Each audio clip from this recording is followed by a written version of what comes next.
I think the whole curated version of Instagram in particular is just gone. You know, the whole, I have to have a professional shoot. I have to have look a certain way in order to appeal to a larger audience. I think people relate to what's real, and you don't want to feel like if you're disconnected from somebody or you don't feel like you know them, then that's not a true relationship either. And that's really what social media is. At least for me, it's relationship building. And I'm there to help other people too with my experiences and with my coaching that I offer. It's a big part of what makes me feel fulfilled, but also I think what other people are looking for more on social media. 3, 2, 1.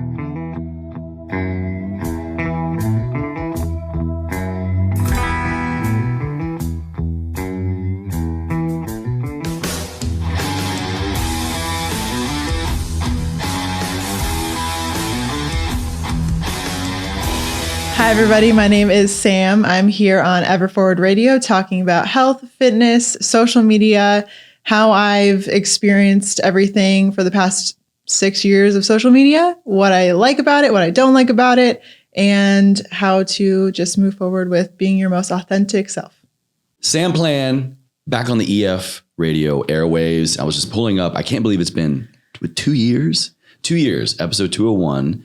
And we were at my old place downtown Los Angeles.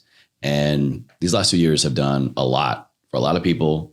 The world's changed, you've changed, I've changed. And we were just talking about how, particularly as a health and fitness professional, online health and fitness influencer, like what do you do with that platform? How do you handle the growth? But then also, how do you reevaluate your content and your audience members so that you're continuously in service for them?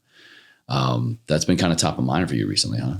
Yeah, especially with how things are changing on social media. I feel almost a lack of growth in terms of numbers, which I know isn't everything. We all know it isn't everything, but it's hard not to get caught up in that. And so I've had to really get back to the root of like why I'm on social media in the first place and what gave me so much fulfillment with social media, which ultimately has been sharing my story and seeing the impact that it's had on other people. Because through stories and through sharing, through being vulnerable, especially when it's hard, I've grown the most. And I've also been able to help a lot of people, I think, through what they're going through at the same time. So, but you've had a lot of growth. Yes. For those of you that don't know, we talked about this in our last episode, but Sam was one of the first people I met when I first moved to California. And I found you through Instagram. And I think you're at about like 30K. Now, what are you like 215, 218, something like that. So like almost 200,000 K growth on one platform in about 3 years. And so what have you done with that since that growth happened? What have you done for yourself? What have you done for other people? I know we're kind of talking about now where it's like getting more difficult to process that now, but let's reflect first on what you have done and how you have helped people. Right. I really noticed a shift in my growth when I started just being vulnerable and authentic to myself, right? I stopped trying to be this fit and like the tiniest version of myself. I started to really just step into who I was and start to, share that with other people. And that authenticity, that really, I think really helped my audience grow. And from that, I just continued to step into that role because I saw a change in myself as well of feeling more validated to move forward with just being myself. Right. And it sounds a little backwards, right? Like you'd think, oh, you were confident and you just shared that. And then that's how, you just are on social media, but really being vulnerable and sharing things that I never would have before, like me sitting down and not being perfect and not being the smallest version of myself. That was really intimidating for me for a really long time. And it was that like first leap that I made that really helped me gain the confidence that I now have. It's kind of like journaling or talking with a therapist. Once you say things out loud or you share them with other people, they start to have less power over you. And so in gaining confidence, a lot of that came from sharing and being vulnerable on social media. And really it just started happening for me, I guess. Like people really resonated with what I had to say. I felt even more encouraged to share. And from that came more growth. It's just like momentum, not just on, right? not just on social media, but also with how I became more confident in myself.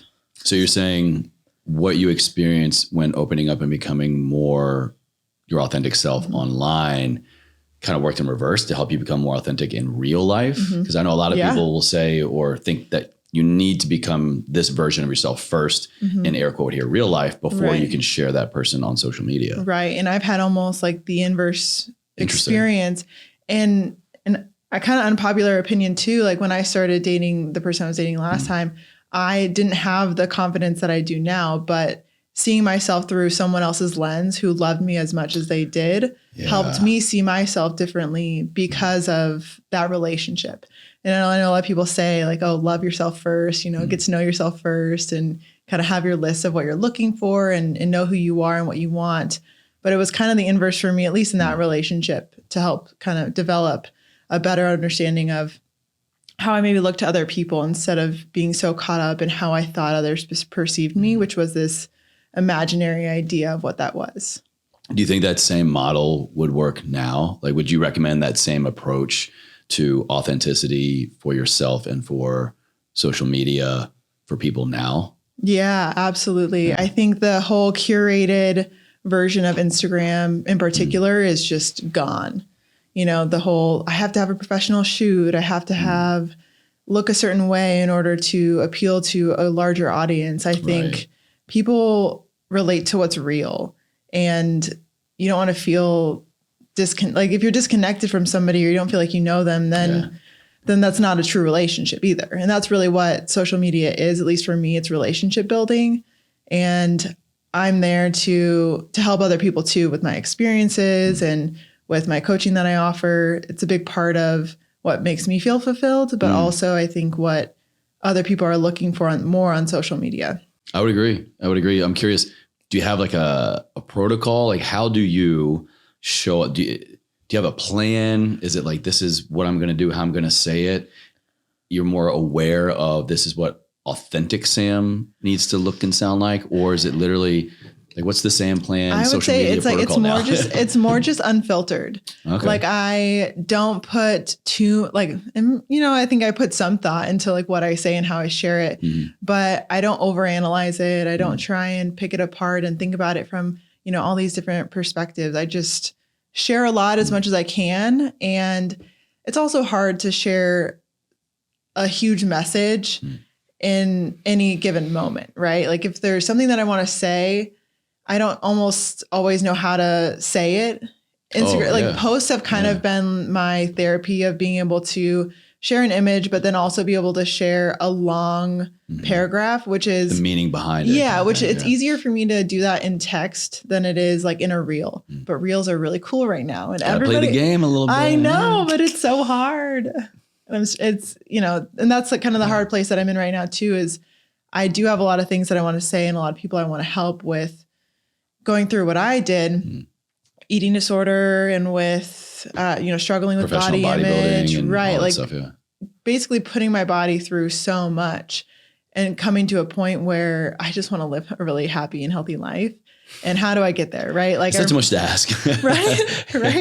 I just want to, be happy with how I look, be happy with how my body moves, and enjoy the life that I get to live because of it. Like being able to go on a 4-day trek to Machu Picchu, which I'm doing at the end of the month. Oh, no shit. Wow. Yeah. Amazing. Congrats. Thanks. Yeah. So things like that, where I don't have to worry about my training status or my ability to do things. Like that's what I get out of the gym that I never used to appreciate before.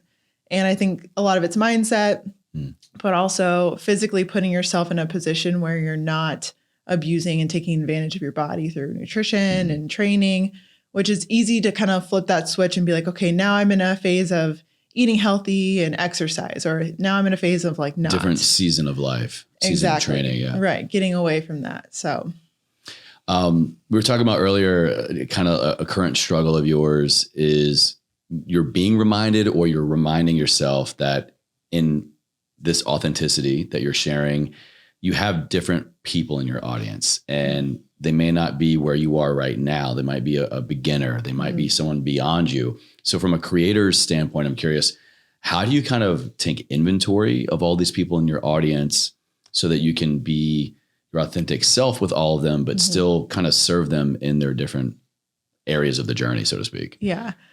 So kind of little tangent really quick. I actually went on Reddit like a year ago, which never do it. Never do it. Because you'll never come out. you won't come out the same person. I went on Reddit and I read something about myself that was something along the lines of like, she's so repetitive with the things that she shares. Oh, you went on that you searched yourself? It was on a thread with a business that I'm like associated with. And off of that thread, they were talking about all the different athletes in the program. And I read that and I was like, shoot, like, okay. And this was probably summer of 2021. So not that long ago. And so, but since then I've kind of like taken a step back of like, how can I share things differently or in a new way? To my disadvantage though, I think that it's taken away a lot of the power behind some of the things that I had to say and the repetitive nature of it. Okay. Because the reminders behind a lot of the things that I try and share are really powerful on a day-to-day basis. But I think not doing that did take away from, the message that I'm trying to share that I think people can hear on a day-to-day basis. And it can feel repetitive to some people. And that is just one or two people's opinions, right? But I think... But isn't that like the success key, really? Yeah. I think no matter where your audience members are for you or for any content creator, no matter where your audience members are in their journey, it's the reminder that these things need to be done successfully, continuously in order to be successful. But I think that's like the stressful part about being on social media is you feel this need to like reinvent yourself. It's kind of like Taylor Swift. Like she's reinvented herself in, I don't know how many different music genres. You know what I mean? Because she feels the necessity to stay relevant and to stay up on the latest, right? So I've felt that pressure in the last like 6+ months. And, I probably let it get the best of me sometimes because then I'll feel like, oh, I like already shared that. So maybe I won't. And maybe I'll just try and create new and different things.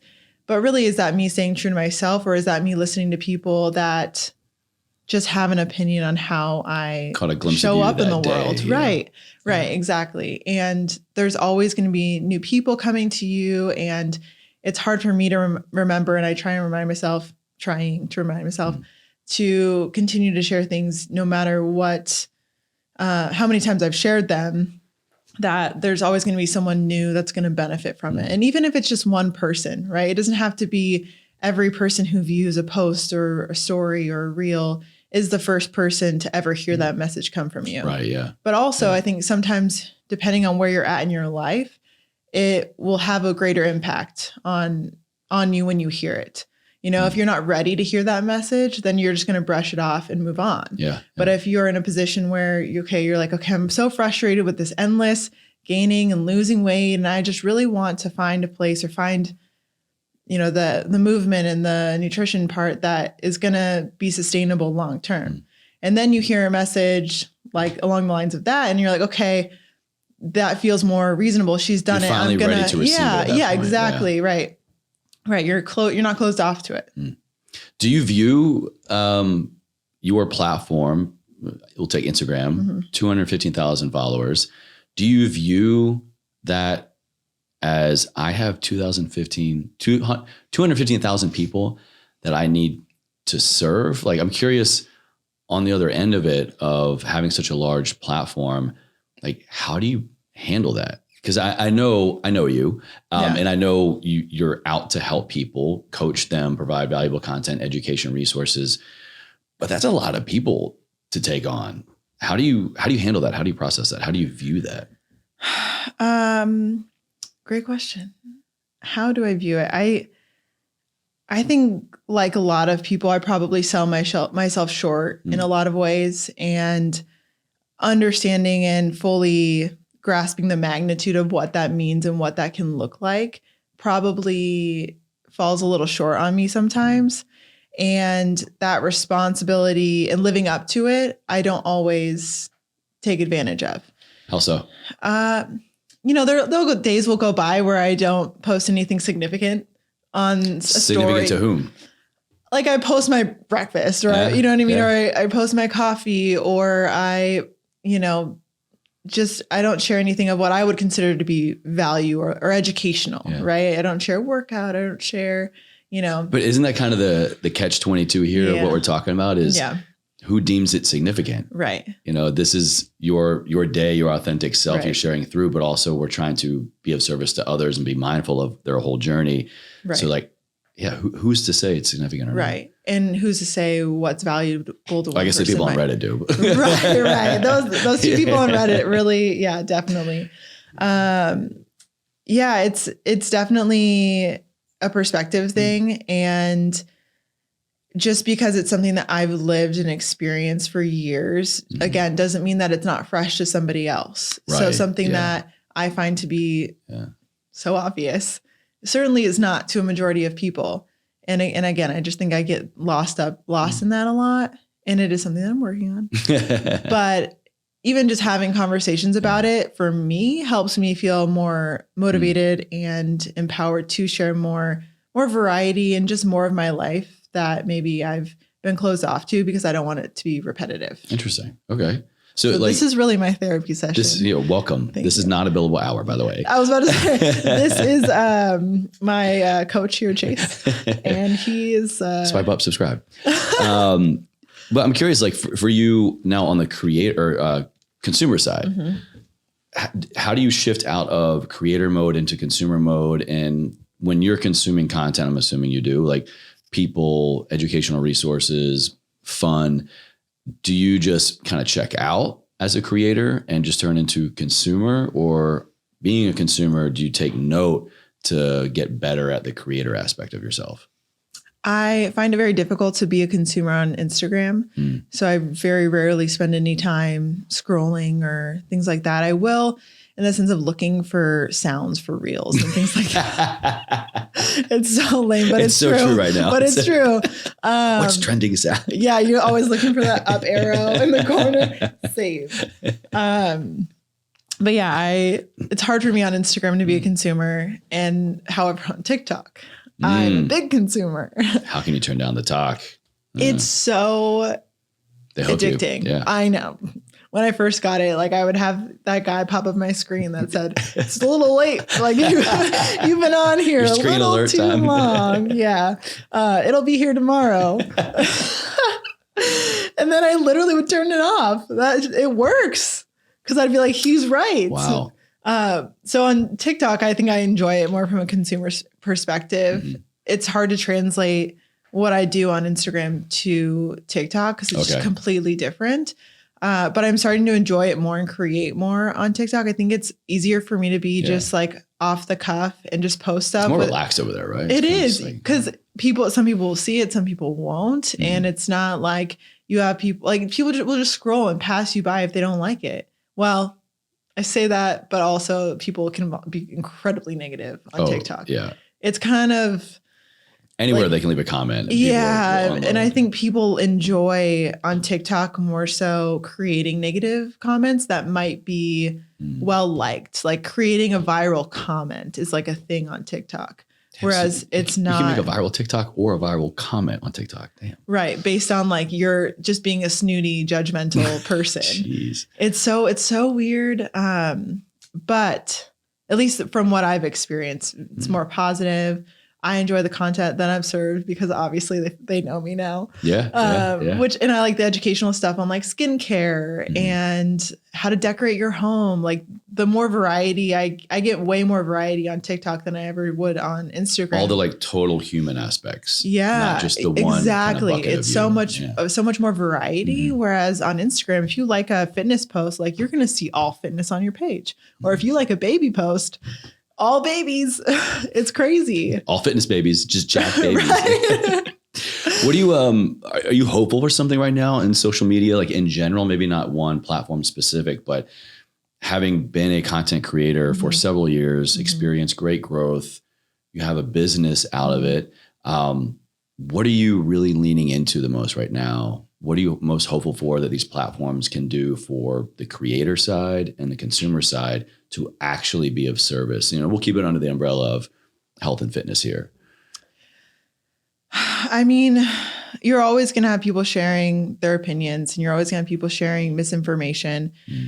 It would be nice if we could all agree on what's right and what's wrong. And then that would eliminate a lot of the craziness that we see on both TikTok, Instagram, things like that. I think for myself, I want to just make an impact on other people. And so figuring out ways to share my story, share what I've learned through my education, through my experiences in a way that is enjoyed by other people. Right, and that is impactful to other people. And I feel like I figured it out for a little while. And then now I'm kind of like changed the game on you. Yeah. Now things are a little different. So I'm still trying to figure that out. And I am invested in figuring that out. I'm still interested in it. I don't think social media can be a forever thing for me. I think I eventually will have to go on to the next thing. Right. But as long as people will have me, I will. Of course. I will be on the screen. So what piece of advice would you pass back to someone right now that will say is just getting started? The biggest thing I think that's been helpful for me is as long as one person benefits from something that you have to say, that's all that matters. You know, you can get caught up in, oh, this post performed really well, this one didn't, or even a year ago, this post would have done so much better versus like posting it now. But as stuck in comparison of your own self. Yeah, your own exactly. like not even somebody else. Right. Yeah. Comparing it to other people, comparing it to yourself, whether it's past or future, all I set out to do is just help one person. And if that post helps one person, if one person does work out that I post, if one person benefits from my story or story that I'm sharing, then that's all that matters. And I catch myself reminding myself that a lot, especially if there is a post that I don't feel like is performing very well, then I'll kind of get down on myself a little bit. But as long as one person is like, thank you, I'm like, done. That's it. You know, it's funny to say that. I've actually caught myself recently. I'll like post up a story or do something and I'll question it, but not through the lens of like analytics, but I'm becoming more conscious to ask myself, who is this helping? To some degree, I think it's important on social media, also for your own self, to just like let your guard down a little bit. Like sometimes it doesn't always have to be super educational, super whatever. But I think if people like us or somebody listening wants to leverage this platform into the potential it can have for other opportunities, business, whatever, ask yourself that question. I've been doing it a lot and it's changed. Sometimes I won't like totally scrap something, but I will be like, okay, I can change this. I can say something better, or even sometimes just change like the angle kind of thing to make it seem more professional. But you know, just asking myself, who is this helping, or does this help somebody? Really is a new true north. And you can be a person too. You don't have to just be an educator or a performer. Like, you know what I mean? You can be yourself. And I think that's really important on social media, and what's going to set you apart from everybody else who's trying to do the same thing or who already is doing the same thing. Yeah. Well, I'm glad to have you back on the show. I could absolutely talk to you forever. We are a little short on time today, but I will say this for the person listening, watching, go back and check out. I'm gonna put all the Sam's content in her old episodes on Everforward Radio. You've got an incredible backstory. So if anybody's curious as to like, what is she talking about? Where did she get her start? Like, you have built so much over the years. So I just want to say congratulations. You're a hard worker, great trainer. You know your shit. But kind of now through the lens of your platform, moving forward in life, moving forward under the umbrella of like social media, health, fitness as a whole, how can we actually move forward? How are you moving ever forward in what you're doing now? You know, I've actually, because I know you ask this question every time. Yeah. And I've been thinking about it a lot the last couple of days. And thank you. You're so That's cool. That's cool. Yeah. It is cool, right? Yeah. For me, ever forward is more a reflection of letting go of the past, because the present and the future is where you're going, right? And if I held on to my past, which sometimes I do still, you know, we're all human. It makes like reflecting on what it makes me feel. Sometimes I'm proud of like little things, but mostly when I look back, I'm thinking of things that I did wrong or things that I miss, right? And there are things that are holding me back from the present and moving forward. And maybe they make me feel sad or whatever. So for me, ever forward is like this all encompassing moving towards the greater end of your life, right? Moving towards the best that is to come, which is this present moment and then what's to follow that moving forward. I love that interpretation. Honestly, I've been getting a lot of cool responses last couple of months about it's less go, go, go, no matter what, which definitely plays a role, but it's more be present. You'll figure out those next steps by detaching yourself from the past, not saying so fixated on the future, just being extremely present, and everything else kind of unveils itself. Yeah. And just to plagiarize on, I think it's Eckhart Tolle. Go for it. So like, cause I read a ton of self-help books last year. There's this one thing that's like, or the, I guess, description of why it's so important to be in the now, right? I think that's what it's called. Like the power of now, right? Yeah, that's what it is. And he said that those who live in the past often feel extreme depression and sadness. People who live in the future, like not in the present, tend to have a lot of anxiety about what's to come. So that's something that I remind myself often because it just feels like a literal example of what living in the past and living constantly in the future kind of can feel like, especially when we, I think, talk a lot about depression and anxiety, especially I think our generation and the new one. Yeah. The young I ones. was going to say, like, if I could stave off depression and anxiety, I'd be down for that. There you go. Focus more on the present. Yeah. Right. Which is so hard because I think the present and the future are both super helpful and kind of helping you achieve what you want to achieve. The law of attraction, manifestation. I'm a big believer in both of those things. Right. Well, it's a pleasure to have you back here. Thank you so much for stopping in. All of your information, the last episodes can be down on the show notes for everybody to check out. And thank you. Yeah, thanks for having me.